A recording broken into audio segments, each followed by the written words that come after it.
Okay, I won't ever say a Golf R is boring ever again. Hello guys, and welcome to this Volks Wizard video. In today's video I want to share with you 10 top tips to help you buy a good Mk7 Golf R, because these are now over 6 years old, believe it or not. I bought my first one in March 2014. During that year it was 100% reliable, but now they're getting to this kind of age, there are quite a few things to look out for. So I thought it'd be great to give you a top 10 to help you go out and buy yourself a good one from the many that are out on the market. So without any further ado, let's count the top 10 down, starting at number 10. Okay then, at number 10 we're going to start off with quite an easy one. We're going to see whether your Mk7 Golf R is Apple CarPlay or Android Auto compatible, because these are really popular options, but if you buy a car that's too early, unfortunately you can't get it unless you change your head unit, which is really expensive. On the later cars you can just pay the dealer for an upgrade. It's about £200 and your existing head unit will work just fine. There is a distinct cut-off that was cars built towards the end of 2015 onwards enable this. Before that it's head unit job. So let's have a look at how to tell. Now this car is a 2016 car and it has got the correct head unit for this, because it's an MIB2, which means the screen is bigger, but there are some earlier MIB2s which have still got a mute button there, and they're not the ones that are compatible. And these cars were built from end of 2015, probably registered 1st of March 2016 onwards, but you'll still need to check because there could be earlier cars registered quite late. The other way to check is to go into the menu and look for App Connect. If you press that, this car's not had the activation done, but if I pay the dealer X amount of money, probably a ridiculously large amount of money considering what they've got to do, that will give me Apple CarPlay and Android Auto, and that's something I'd use every time I got into the car, so it's definitely something worth paying the extra for. Okay, at number 9, my tip is to look for cars built for the 2017 model year, because they got heated seats and navigation as standard. There weren't many spec changes during the run of the Mk7 Golf R. That was probably the most significant, and if you want heated seats, they're really hard to retrofit, and you won't find many of the early cars have got them because they were an optional extra and not many people chose extras when they were leasing the cars. Now the change occurred in the factory during the middle of 2016, so the cars built were registered in the UK mainly from the 1st of September onwards, so on a 66 reg, but you might find the odd late 16 plate car that's got them as well. You might find the odd 66 reg car doesn't have them, but it's easy enough to tell. Just look for the nav button on the head unit, and heated seats, I've got that button just there. Okay, tip number 8 is to look carefully at the tyres on the Golf R, because they are quite expensive, particularly if they're 19s like this one, and a lot of owners will be tempted to save money by fitting rubbish. Basically, I've seen quite a few at auction with some very, very bad tyres on them and mixed up all over the car as well, so you might have different tyres left and right. That is an absolute no-no, so don't mix them left to right. Don't have any budget tyres on your car. Make sure you've got good brands front and back, ideally the same all round. It's not the end of the world if you've got a different good make at the back to the front, but if you want to enjoy this car's amazing handling to the fullest, having the same good make and model tyre all round the car is what you really need. Okay, number 7 only applies if you're buying a car with this style of wheel. This is called the Pretoria, and it's a 19-inch rim. Was a factory option right the way through production. It's about £950, and it's a beautiful wheel. Not only does it look good, it's also a lightweight wheel. Problem with that though is that it's not actually very strong, so these are very, very prone to buckling, and they're about £700 each. So I wouldn't really want to buy a car that needed one of them replacing. If you buy a car with 4, that's pretty much £3,000. So what I'd recommend is giving them a very good visual inspection before you buy the car, and then once you buy it, get it home, take the wheels off and have a careful look around the inside edge as well, which you can't see because quite often buckles are there, and anything bad enough should be visible. And if you bought it from a dealer and you tell them within probably a day or two that the wheels are buckled, then they shouldn't really have too much of a problem with that, but you might find it's a bit of an uphill struggle trying to get anything out of them once you've collected the car. But yeah, you just have to make a good case, particularly if it's a Volkswagen dealer who should have probably picked it up at the pre-delivery inspection and replaced it, but they're so expensive that nobody's ever got any budget to replace them, so they would rather just give you the car and let you work it out for yourself and pay for it yourself.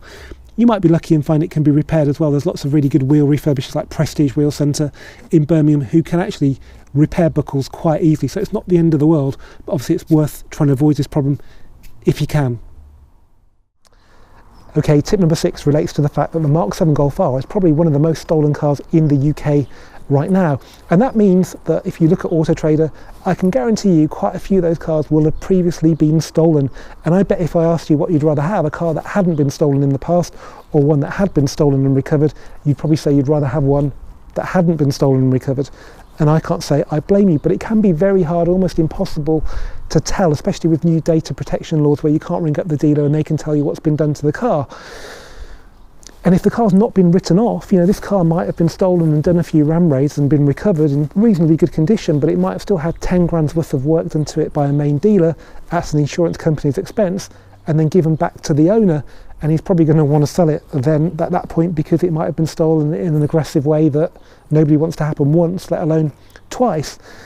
Now, a little tip which applies to HPI checks done in the trade is that they've got a little additional bit of information called the HPI footprint, and this tells you what's been recorded on HPI for the previous 6 months. So if this car, say, had been stolen, the owner rang up the police and told them it had been stolen, it would go on the police national computer as stolen, and there would be a record of that on HPI. Now, the police can be a bit slow at taking them off, but they should take it off. But if you look in the footprints tab on a trade HPI check, it will still show you if that car was recorded as stolen in the previous 6 months to the date from when you've done the check, which I think is a very, very important bit of information that would probably reveal quite a few bad things about quite a lot of cars for sale. I probably shouldn't be telling you because I'll probably get caught out one day myself, but it's a nice little tip to have. And if your car is clear in that HPI footprint, then you know that it's got a really good past, which for Mk7 Golf Rs is very, very unusual. Okay, at number 5 we have the thorny subject of remaps. Now, I don't have a problem with these, but I actually don't want to buy a car that's already been remapped, even if I want to remap it myself, because it might have already been subject to excessive wear and tear, and also somebody else's map might not be the one that I want on my car. Quite often, you don't even know what map is on a car when it's been mapped. You don't often get any paperwork for them, so yeah, I don't think they're a particularly good selling point. Now, when it comes to buying advice, what I'd suggest, if you're buying from a dealer and you do not want a modified car, get them to state it's never been modified in writing before you buy it. If you're buying privately, ask the owner. They might even think it's a good thing that it's been remapped, and if it's a good car in every other way, then it's probably not too much of an issue. But you really need to know, because you really need to tell your insurance company. And if the car's still under warranty, probably not many Mk7s will be now, although if it's a 4 or 5 year warranty, which is an extension that could have been made when the cars were new, well, the map will have invalidated that, so that will be no use. So yeah, when it comes to remaps, just do a bit of homework, ask the sellers whether they think they've been modified or not, get them to put it in writing, and you can't go too far wrong. Okay, at number 4, let's talk about the paintwork on the Mk7 Golf R, because there was a real change in the paint quality when the Mk7 Golf came out compared to the previous generations of Golf, and it's not for the best. Yes, they are really, really shiny, but they do mar very, very quickly. So there's a whole new movement of detailing and washing your car carefully that's been inspired by the Golf 7. Now, when I bought mine brand new, I had a couple of issues with it. Firstly, the paintwork chipped really badly on the bonnet within 300 miles. And secondly, there were defects in a lot of the panels, which you'd never see on a Golf before the 7, unless it had had an accident repair. But it turns out that's how they were coming from the factory, and that was before they sacked the bloke who was in charge of production, who was taking too long to get them built. So after that, which would have been around the summer of 2014, they probably got a bit worse. But as they get older, the problems are really stone chips. The paint does seem to chip worse than the earlier cars, and you can really tell if a Golf R's had a hard life, because it'll be heavily chipped, sort of probably mainly in this line forwards, and the front bumper will be missing a lot of paint. I mean, this is a really good one, it's done about 30,000 miles. Obviously quite gently, but when you see them at auction, you can see cars that are bad, really bad, but lower mileage than others, and part of that will be to do with the fact that somebody's been driving it up the back of somebody racing them. Partly it will be to do with the fact that somebody's actually clocked the car before giving it back at the end of the lease, because they've done more miles than they want to pay for, which is not uncommon, unfortunately. Other issues then are, I found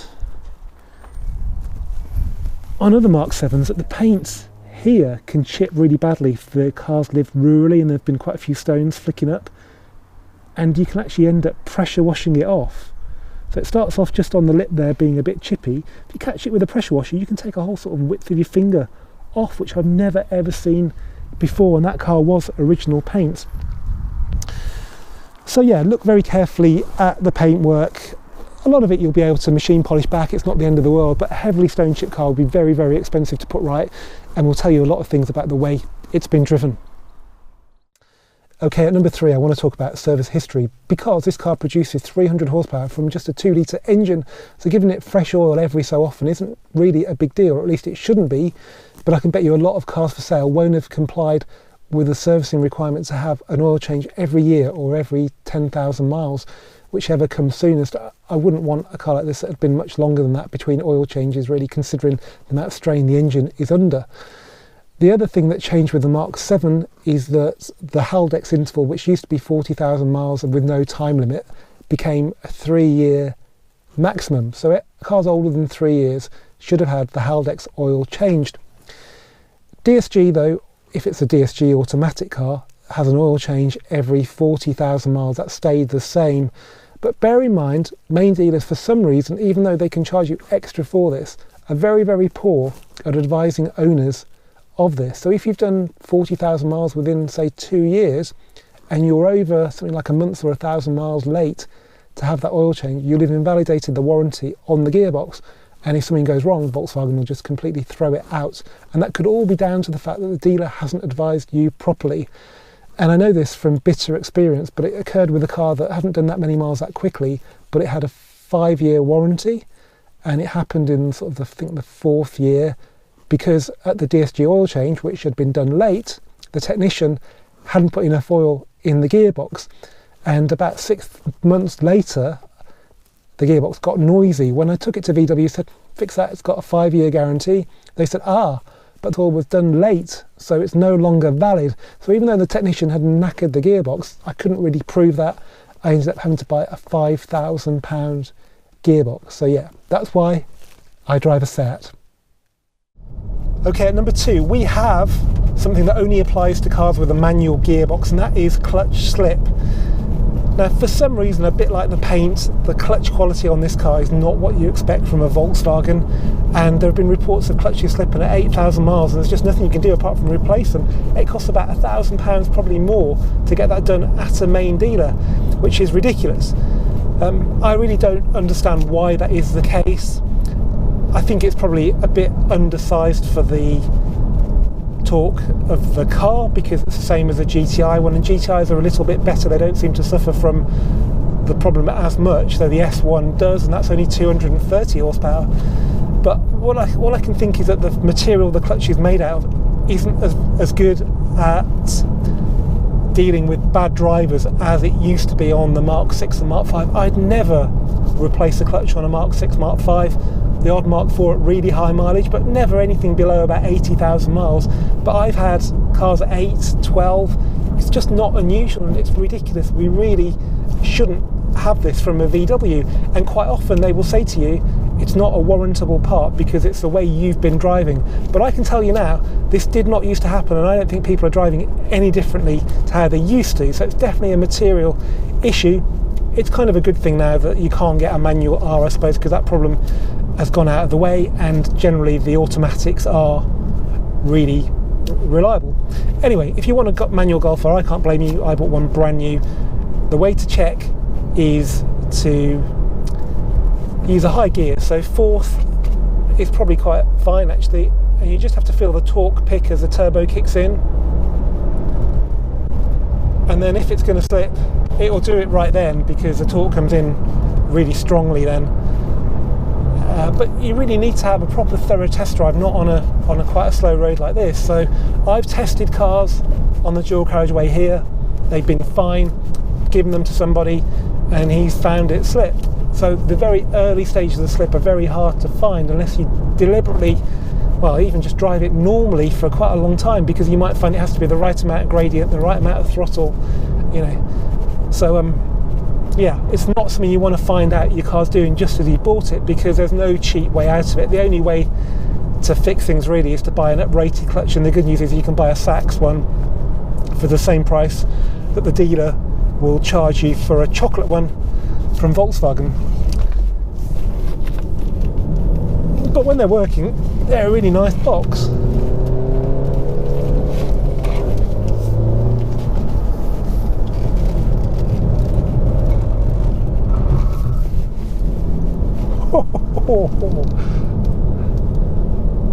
Okay, I won't ever say a Golf R is boring ever again.